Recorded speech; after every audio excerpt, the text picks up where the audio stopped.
Question इसमें क्या दिया गया था, क्वेश्चन ये दिया गया था कि if the length of any conductor is increased n times then what will be the new resistance of the that conductor. ठीक है, यानी अगर n टाइम्स उसके लेंथ को बढ़ा दे तो नया जो रेजिस्टेंस होगा वो कितना हो जाएगा। ठीक है, उसके लिए हम लोग ये कंसेप्ट जानते हैं कि अगर हम लोग किसी वायर को चाहे फोल्ड करें चाहे स्ट्रेच करें या कुछ भी कर लें, उसका वॉल्यूम नहीं बदलता है, वॉल्यूम कांस्टेंट रहता है। तो हमने क्या किया कि जबकि उसमें क्वेश्चन में हम लोग ये दिखा रखे हैं कि इनिशियल रेजिस्टेंस R, ठीक है, तो वॉल्यूम हमने कहा नहीं चेंज होता, वॉल्यूम कांस्टेंट रहता है। तो सबसे पहले हमने क्या किया ना कि उस कंडक्टर का initial length L1, area cross section A1 मान लिया, और बाद में उसका जब हमने स्ट्रेच किया तो एरिया क्रॉस सेक्शन A2 और लेंथ L2 मान लिया। अब अकॉर्डिंग टू क्वेश्चन L1 को L अगर ले लिया जाए, A1 को A लिया जाए, और R1 क्वेश्चन में R हमने लिखा ही रखा कि दिया। L2 और ये A2 को समझना है।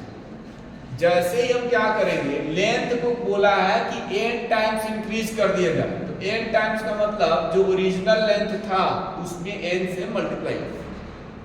अब ये n के जगह 2 टाइम्स 3 टाइम्स 4 टाइम्स 6 टाइम्स कुछ भी हो सकता है। ठीक है, जहां n टाइम्स मैंने लिखाया है वहां कुछ भी लिखा जा सकता है, फोल्ड भी हो सकता है। तो फोल्ड के केसेस में यहां पर चेंज होगा, ये दोनों चेंज होगा। ठीक है, बाकी अभी जो हम बता रहे हैं कि उसको स्ट्रेच किया गया, खींच करके बढ़ा दिया गया है और ये n टाइम्स तक बढ़ा दिया, तो n तो रहेगा ही रहेगा क्योंकि n टाइम्स बोला है, और इनिशियल लेंथ को L माने हैं तो n इंटू L होगा। एरिया ऑफ क्रॉस सेक्शन जो होगा वो कितना होगा, हमने कहा कि अगर हम लोग कोई रबड़ ले ले, रबड़ वाला कोई रस्सी या कुछ ऐसे ले लें तो उसको खींचते जाएंगे ना, तो जितना ही खींचेंगे उतना ही वो पतला होता जाएगा। अब अगर लेंथ मान लो 5 मीटर का लिए और खींच करके 10 मीटर कर दिए, दोगुना, तो उसका जो लेंथ मतलब जो थिकनेस होगा ना वो उसका हाफ हो जाएगा। तो वैसे ही क्या हुआ कि जब हम इस कंडक्टर को खींच करके 8 टाइम्स इंक्रीज कर दिए ना, तो एरिया ऑफ क्रॉस सेक्शन घट गया, डिक्रीज कर गया। कितना?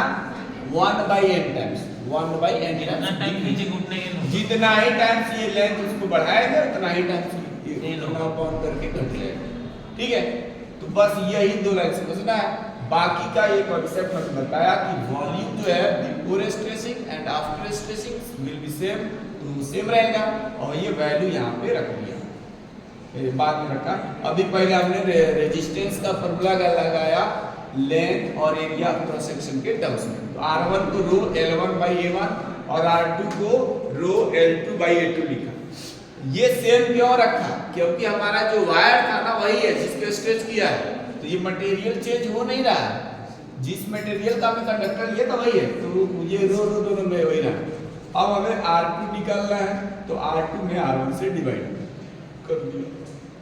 ये वैल्यू इक्वेशन 3 को 2 से डिवाइड किया, तो ये L2/A2 यहाँ रो रहेगा, और यहाँ पर रो L1/A1, रो से रो कैंसिल कर दिया। L2 और L1 एक साथ लिख लिया, A1 चला जाएगा न्यूमरेटर में, आइए A2 आ गया नीचे। अब यहाँ पे क्या किया है मैंने, इसके बाद L2 की वैल्यू जो निकाला था ML1 या N इंटू L यहाँ रख दिया। L1 जो है यहाँ पे L माने यहाँ L रख दिया इंटू A1/A2, A1 को हमने लेट किया था A लिख दिया। A2 के जगह क्या किया, A/N, A से कैंसिल हो गया, यहाँ L से कैंसिल हो गया। अब यहाँ बचा N, ये N न्यूमरेटर में गया, मल्टीप्लाई हो गया, N into N, N square, और यहाँ R2/R, R2 equal to N square into R। R2 को यानी कि जो चेंज्ड रेजिस्टेंस है उसको R' अगर मान लिया जाए तो यही इक्वेशन हमारा बन जाएगा, R' equal to N square R। R क्या था? R हमारा ओरिजिनल या इनिशियल रेजिस्टेंस था, तो इसे क्या मिला, the new resistance will be N square times more than the original resistance. ठीक है, तो ये तो निकाले हैं। अब इसको एक 2 गुना 3 गुना करा देते हैं, नोट करो।